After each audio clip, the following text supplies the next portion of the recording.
informasi dan inspirasi. Selamat pagi pendengar Pro 1 RRI ND dimanapun Anda berada. Seperti yang kita tahu bahwa cuaca di NTT dalam beberapa hari terakhir ini cukup menarik perhatian. Meski sebagian besar wilayah yang telah memasuki musim kemarau, hujan justru masih terjadi di sejumlah daerah dan disertai angin kencang yang dirasakan masyarakat. Kondisi ini tentu menimbulkan pertanyaan apa yang sebenarnya sedang terjadi di atmosfer NTT. Nah, untuk membantu kita memahami fenomena ini, telah bergabung bersama kita di ujung telepon ada Bapak Asti Nenotek selaku Kepala BMKG Stasiun El Tari Kupang. Selamat pagi Pak Asti. Selamat pagi Pak. Baik. Selamat pagi semua. Baik. Apa kabar Pak?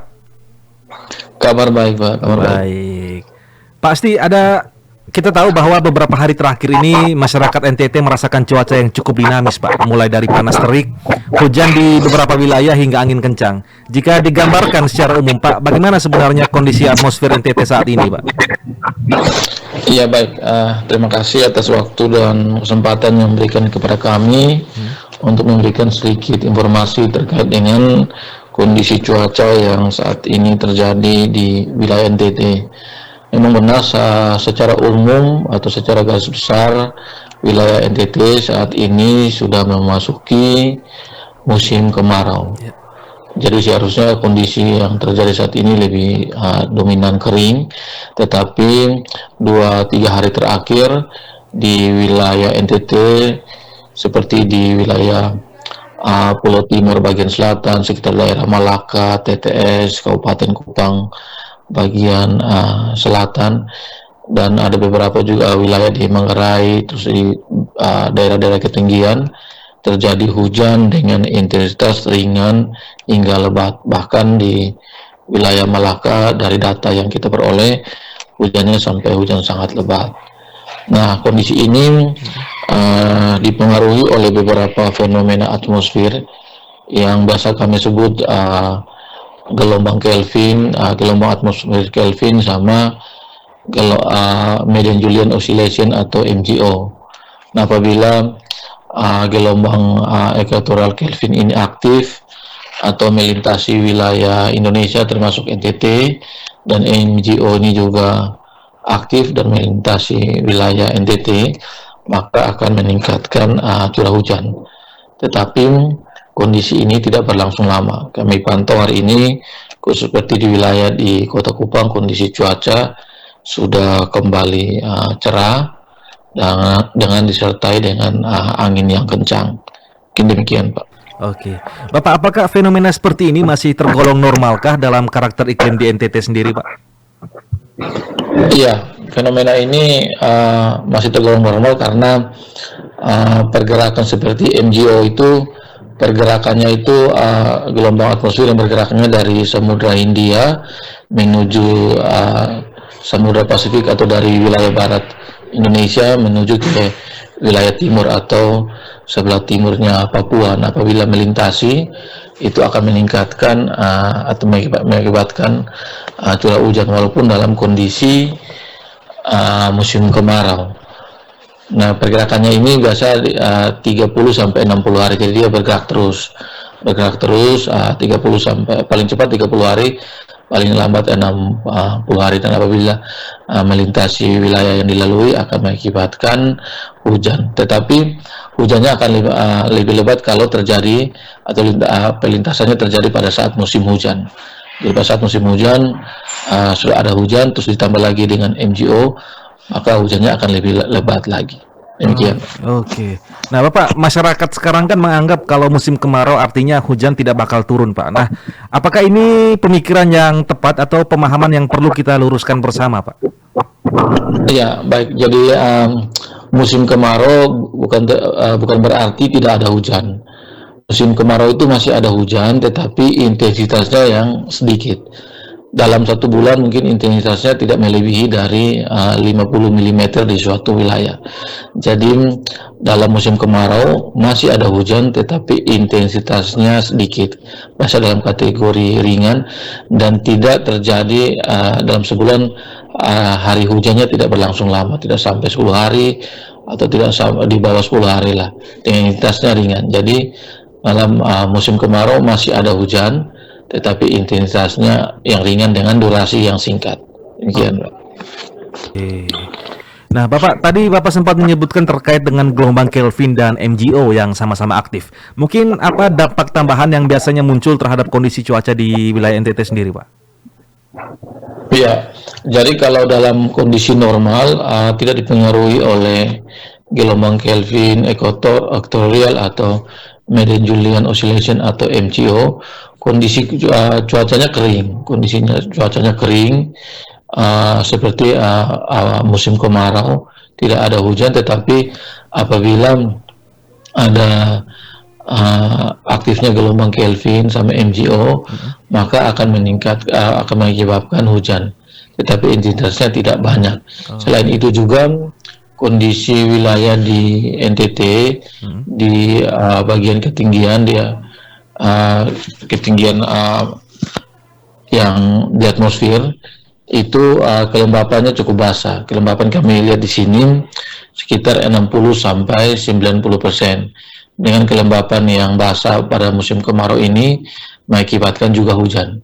Jadi mungkin saya kembali lagi, faktor yang menyebabkan hujan pada wilayah NTT saat ini ada 3, yaitu gelombang Kelvin equatorial, terus Median Julian Oscillation atau MGO, dan kelembapan yang cukup basah di lapisan ketinggian berkisar 60 sampai 90%, sehingga menyebabkan wilayah NTT dalam 2 sampai 3 hari terakhir ini terjadi hujan dengan intensitas ringan sampai lebat. Oke, baik Pak. Selain hujan, masyarakat juga merasakan angin yang cukup kencang, Pak. Apalagi kemarin di ND sempat merasakan hal tersebut. Nah, apa yang menyebabkan peningkatan kecepatan angin di NTT saat ini, Bapak? Iya, baik. Dalam musim kemarau ini biasa kami kenal dengan angin monsun timur. Angin monsun timur atau angin monsun Australia.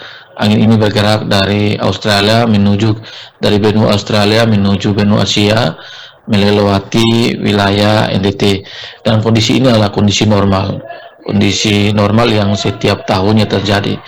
Kalau kita kenal di Indonesia mengenal 2 musim barat, musim timur, dan ada monsun timur, monsun barat atau monsun Asia, monsun Australia. Nah, kondisi ini berlangsung setiap tahunnya apabila posisi matahari berada di sebelah utara seperti saat ini, atau saat ini posisi matahari berada di sebelah utara, maka akan terjadi pergerakan massa udara dari Australia ke Asia. Nah, pergerakan ini mengakibatkan salah satunya angin yang kencang. Angin yang kencang karena perbedaan tekanan yang cukup tinggi antara wilayah dari Australia ke wilayah Asia. Nah, saat ini wilayah di Australia mengalami tekanan udara yang tinggi, sedangkan wilayah di Asia mengalami tekanan udara yang rendah. Nah, akibatnya ada aliran massa udara yang tinggi, yang kencang dari Australia menuju Asia melewati wilayah NTT. Ini merupakan kondisi yang normal yang setiap tahunnya terjadi apabila memasuki musim kemarau ditandai dengan angin monsun timur. Oke. Nah, Bapak, ketika angin kencang terjadi bersamaan dengan cuaca yang cenderung kering, ini risiko apa saja yang perlu diwaspadai oleh masyarakat, Pak? Iya, jadi selain angin kencang, mungkin Bapak Ibu juga sekarang merasakan kondisi cuaca yang dingin, suhu udara yang dingin pada saat malam sampai dini hari. Nah, ini juga salah satu penyebab dari angin monsun timur yang bergerak dari Australia, membawa massa udara dingin juga dari Australia. Jadi saat ini di benua Australia suhu udaranya rendah sekali, berkisar 1 sampai 3 derajat, sehingga ada pergerakan udara atau aliran massa udara dari Australia menuju ke Asia melewati NTT, sehingga kita juga merasakan suhu udara yang dingin pada saat malam sampai dini hari. Nah, selain itu juga, mohon maaf, pertanyaan tadi apa, Pak? Halo, Pak? Iya ya. Ya. Yang pertanyaan yang keduanya tadi, Pak?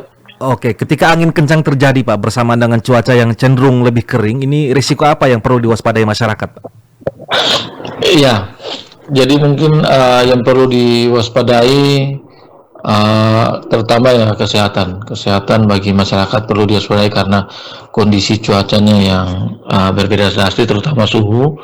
Pada siang hari kondisinya panas, tetapi pada malam hari kondisinya cukup dingin, sehingga perlu diwaspadai kondisi tubuh, ketahanan tubuh, dan juga perlu diwaspadai juga angin yang kencang, terutama bagi kebakaran hutan dan lahan dengan kondisi yang sangat kering, terus ditandai dengan angin yang kencang, potensi terjadinya kebakaran hutan yang lahan sangat besar apabila saat ini sudah ada masyarakat yang mulai membersihkan lahan atau membersihkan lahan untuk menanam lagi kayak palawija atau tanaman-tanaman yang berumur pendek memanfaatkan musim kering yang ada. Mungkin disarankan untuk tidak kondisi angin yang kencang disertai dengan suhu yang tinggi pada saat siang hari. Ini sangat berpotensi sekali terjadi kebakaran hutan dan lahan. Oke, Bapak, kalau kita bicara NTT ini kan wilayah kepulauan yang banyak berhadapan langsung dengan laut yang terbuka, Pak. Apakah kondisi geografis ini turut mempengaruhi dampak angin yang dirasakan masyarakat? Ya, betul sekali. Terutama bagi wilayah-wilayah yang berada di pesisir dan terutama lagi wilayah-wilayah yang berada di sebelah selatan wilayah NTT seperti selatan Pulau Sumba, Sabu, Rote, Pulau Timur. Ini wilayah yang berhadapan langsung dengan Samudra Hindia, tentunya akan mengalami gelombang yang sangat tinggi. Dan juga wilayah-wilayah yang ada di pesisir juga perlu diwaspadai karena peningkatan angin yang cukup tinggi ini. Pada saat aktifnya monsun timur ini kami mencatat kondisi anginnya ini akan sangat kencang di periode bulan Juni, Juli, Agustus, bahkan sampai September. Di periode 4 bulan ini perlu mewaspadai angin yang cukup kencang. Kondisi angin yang kencang ini tidak berlangsung setiap hari. Biasanya berlangsung angin kencang sampai 3 sampai 4 hari atau 1 minggu atau 10 hari. Setelah itu kondisinya akan menurun. Kondisinya akan menurun sekitar 1 sampai 2 minggu dan kondisinya akan kembali meningkat. Jadi kondisi angin selama 4 bulannya itu akan bervariasi, akan terjadi angin yang cukup kencang, tapi kondisi anginnya tidak terus menerus. Kondisi anginnya tidak terus menerus, tetapi dalam 4 bulan ini akan berpotensi terjadi angin kencang. Puncaknya sekitar bulan Juli, Agustus, kondisi anginnya akan lebih kencang lagi dari bulan Juni. Oke, baik Bapak, sebagai penutup mungkin apa pesan dari Bapak sendiri selaku Kepala BMKG Stasiun Eltari Kupang kepada masyarakat agar tetap waspada, memahami informasi cuaca dengan benar dan dapat mengantisipasi potensi cuaca yang masih mungkin terjadi dalam beberapa hari ke depan? Silakan Bapak. Iya, baik. Kami menghimbau kepada seluruh masyarakat di wilayah NTT untuk mewaspadai kondisi cuaca yang terjadi saat ini. Ini bukan kondisi cuaca yang baru terjadi saat ini, tetapi ini kondisi cuaca yang normal yang setiap tahunnya terjadi seperti ini. Apabila kita memasuki musim kemarau dan aktifnya angin monsun timur atau angin monsun Australia, maka akan menyebabkan angin yang kencang, terus suhu udara yang dingin pada malam sampai dini hari, dan juga kelembapan yang rendah. Oleh sebab itu kami mengimbau kepada masyarakat untuk mewaspadai kondisi ini, menjaga kesehatan dengan makan makanan yang bergizi, minum air putih yang banyak.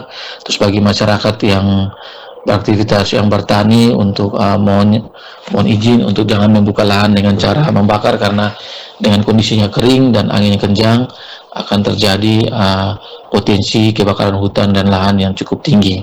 Dan juga kami mengimbau kepada masyarakat yang berada di daerah pesisir untuk mewaspadai potensi terjadi angin kencang. Angin kencang ini berpotensi terjadi selama 4 bulan ke depan, selama bulan Juni, Juli, Agustus, bahkan sampai bulan September. Oleh sebab itu, bagi masyarakat yang akan beraktivitas, mungkin terus memantau kondisi informasi cuaca yang diberikan oleh kami sebagai stasiun meteorologi Eltari Kupang. Masyarakat bisa mengupdate informasi cuacanya di aplikasi Info BMKG, bisa melihat informasi cuaca terkini di aplikasi Info BMKG, atau bisa melihat di media sosial Info BMKG atau Info BMKG Eltari. Kalau media sosial Info BMKG ini untuk seluruh informasi di seluruh wilayah Indonesia, tetapi kalau untuk sosial media Info BMKG Eltari ini informasi khusus terkait dengan cuaca untuk masyarakat di wilayah NTT. Demikian, Pak. Oke, baik. Terima kasih Bapak sudah berbagi banyak hal bersama RRI ND pagi hari ini. Semoga apa yang kita perbincangkan ini dapat diterima dengan baik oleh masyarakat agar tidak terjadi kesalahan persepsi kemudian ke depannya. Terima kasih Bapak. Siap, terima kasih atas kesempatannya. Baik, selamat siang. Siap, selamat pagi. Baik, pendengar, dari perbincangan kita tadi bersama Bapak Sti Nanotek, dapat dipahami bahwa meskipun sebagian besar wilayah Nusa Tenggara Timur telah memasuki musim kemarau, memang dinamika atmosfer ini masih dapat mempengaruhi kondisi cuaca.